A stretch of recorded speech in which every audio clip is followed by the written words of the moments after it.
आप सुन रहे हो कहानी जन्मात, जिसे लिखा है भरत ठाकुर ने। Episode number 3। मैं फिर से बोनेट की तरफ मुड़ गया। जन्मात की बातों को मनन करने लगा। खून, कैसा खून, किसका खून? मुझे तो कोई बदबू नहीं आ रही। शायद ये जन्मात का वहम हो। ये सब सोचकर मैं गाड़ी के बोनेट के बिल्कुल पास आ गया। अचानक दिमाग में बिल्ली वाली बात दस्तक दे गई। मैं तो सचमुच एक पल के लिए बिल्ली वाली बात भूल ही गया। हाँ, शायद जन्मात सच कह रहा है। हो सकता है बिल्ली का नन्हा बच्चा मेरी गाड़ी के नीचे आ गया हो, पर मुझे इस बात का भी यकीन था। मैं बिल्ली को गाड़ी के बीचों बीच से निकालने में कामयाब हो गया था। मुझे इस बात का भी यकीन था। फिर भी एक बार चेक करने लेने से कोई हर्ज नहीं था। मैंने गाड़ी के नीचे लगी चेसिस, आगे की और पीछे की टायरे को अच्छी तरह से चेक किया। मुझे खून की एक बूंद भी नहीं मिली, ना ही बिल्ली दिखी। मैं सही था। इस बार जन्मात का एहसास शायद गलत था। जन्मात, मैंने गाड़ी को पूरी तरीके से चेक कर लिया है। मुझे कोई खून नहीं दिख रहा और ना ही कोई बदबू आ रही है। जन्मात शांत था, पर इस खामोशी में भी कोई बात थी जिसे मैं बाप नहीं पाया। मुझे बोनट खोलना था। इस बचड़े में जरूरी काम तो ये भी था। मैंने जैसे ही बोनट को छुआ, मेरे मुंह से स्वतः ही उत्कार निकले। बोनट बहुत ही गर्म था। मैंने स्टीयरिंग के नीचे वाला नॉब को खोला, जिससे बोनट लूज हुआ। बोनट को खोलते ही एक साथ जमा धुआं जैसे बेचाहा हवा में मिलने में आतुर हो मेरे मुंह से जा टकराया। दूसरे ही पल मेरी आंखें फटी की फटी रह गई। पूरे बोनट पर लाल लाल सीटें उड़े हुए थे। बिल्ली के फर इंजन से चिपके हुए थे। और नहीं, मैं विस्वत मुद्रा में। तो वो क्या बिल्ली? उस बिल्ली को मैंने मार दिया। पूरी गाड़ी का इंजन भी खराब कर दिया। शायद उस बिल्ली ने गाड़ी के पहिए से छलांग लगाई होगी और इंजन की चपेट में आ गई होगी। मैं यकायक बोल पड़ा। लगता है बिल्ली गाड़ी के इंजन में फंस गई, झुलसकर जल गई होगी। मैं फिर बोल पड़ा। ये ठीक नहीं हुआ। जन्मात, जो अब तक शांत था, अचानक टूटे हुए गिलास की तरफ बोल पड़ा। मैंने झट से प्रतिप्रशन किया, पर वह शांत था। मैंने गुमटी वाले से 2 बाल्टी पानी लिया, गाड़ी का बोनट और इंजन को साफ करने लग गया। अभी सफ़र और तय करना है। अगर बिल्लियों के बालों मांस की वजह से इंजन बंद हो गया, तो इस वीराने में जरूर इसका परिवार मुझसे बदला लेने आएगा। मैं मन ही मन सोच रहा था। अजीब हूँ मैं।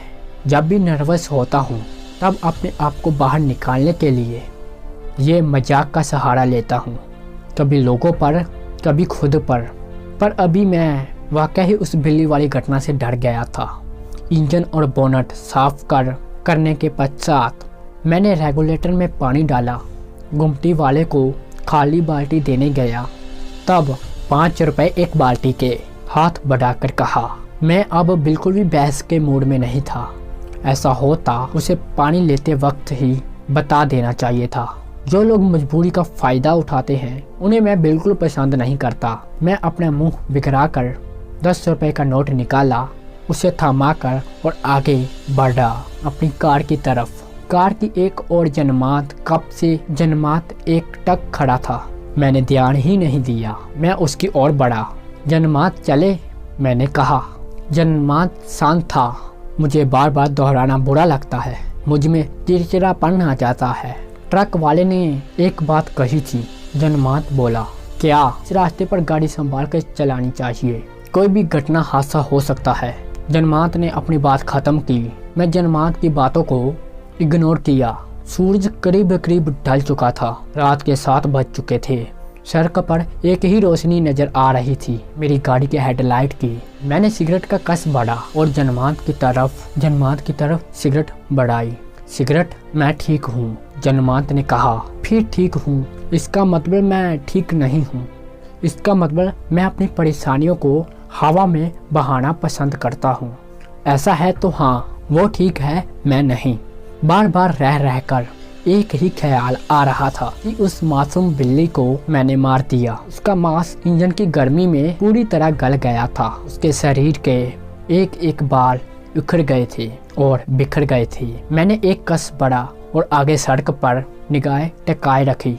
गुमटी वाले से गुस्से में मैंने पूछना ही भूल गया था, कौन सा मोड़ सही रहेगा सांगानेर के लिए। जन्नमात एक बात बताओ, सांगानेर जाने के लिए कौन सा रास्ता सही होगा? शिवपुर। जन्नमात ने तपाकर कहा, शिवपुर? पर यहाँ तो लोग कहते हैं इस वक्त शिवपुर से जाना ठीक नहीं है और वहाँ कोई रहता भी तो नहीं है। मैंने पूछा, अब तक मैं जिंदा हूँ, वहीं से आया हूँ, अफवाहों के दौर में भी जिंदा हूँ। जन्नमात ने कहा। मैं खामोश हो गया। पंप वाला सही है जहाँ जन्नमात, अनजान कौन है? किसकी बात पर भरोसा करना चाहिए मुझे नहीं पता, पर पता नहीं क्यों जन्नमात अजीब सा लगता है।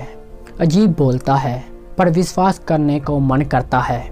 उसके एहसास पर मैंने शिवपुर वाले मोड़ पर गाड़ी घुमाई, अनजाने सफ़र पर अनजाने इंसान के साथ। जन्नमात अपने बारे में तो बताओ, हम कब से बिना बोले सफ़र कर रहे हैं। मैंने हमारी खड़ी खामोशी को उड़ाने के लिए 2 शब्द कहे। जन्नमात कुछ देर शांत रहा पर अगले ही पल बोल पड़ा, बातें करना जरूरी है वरना मुर्दों में और जिंदा लोगों में फर्क नहीं कर सकते। मेरी कहानी रंगवीर है, आप अपने बारे में बताओ। चलो ठीक है, मैं अपने बारे में ही बताता हूँ।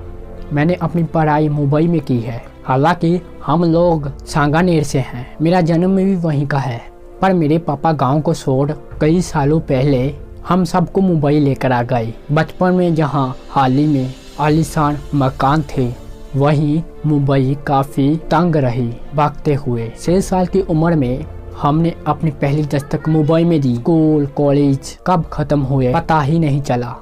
कॉलेज खत्म होते ही MBA के लिए बेंगलोर चला गया, पर इतने सालों बाद गांव फिर जा रहा हूं। अजीब सी खुशी है और रोमांच है। और आप अपने बारे में बताएं। मैंने विश्राम लिया। जन्नमात ने कुछ पलों की चुप्पी के बाद बोलना शुरू किया। मुंबई 80 जगह होगी, काफी सुना है, जगमग शहर है, लोगों की परवाह नहीं है, साथ साथ दौड़ते हैं। मैं जन्म से ही अंधा नहीं पर कर्म से अंधा हूँ। एक पल के लिए तो मैं हक्का बक्का रह गया। जानी जन्नमात जन्म से अंधा नहीं है, फिर ऐसा नाम और कर्म कौन से कर्म? जन्नमात अपनी बात जारी रखे हुए था और मैं कुछ पूछने से पहले सारी बात जानने के लिए उत्सुक था। पैदा होने से लेकर इस अवस्था तक कठिनाई के अलावा कुछ और नहीं। आज इतने सालों बाद मैं उसी गांव की ओर जा रहा हूं जिन्होंने मुझे वो जीवन दिया। शायद आखिरी पड़ाव है। एक अजीब सी खामोशी अंतराल के बाद जन्नमात फिर बोल पड़ा। बचपन के धुंधलाले पल याद आते हैं, आम के बगीचों में झूलना और गांव भर घूमना अच्छा लगता है। बचपन की मस्ती और वो खुशी कभी कभी रात के सपने में छिड़ कर अंधेरे में गुम हो जाते। मेरे ज़हन में तो वही पुराना सांगानेर है जहां एक और गांव की वो बड़ी सी हवेली कहते थे, तो दूसरी ओर हमारे नन्हे नन्हे गोबर भर मिट्टी के घरों से निपटी हुई घास की सती धूपी आँखों सुकून देती थी।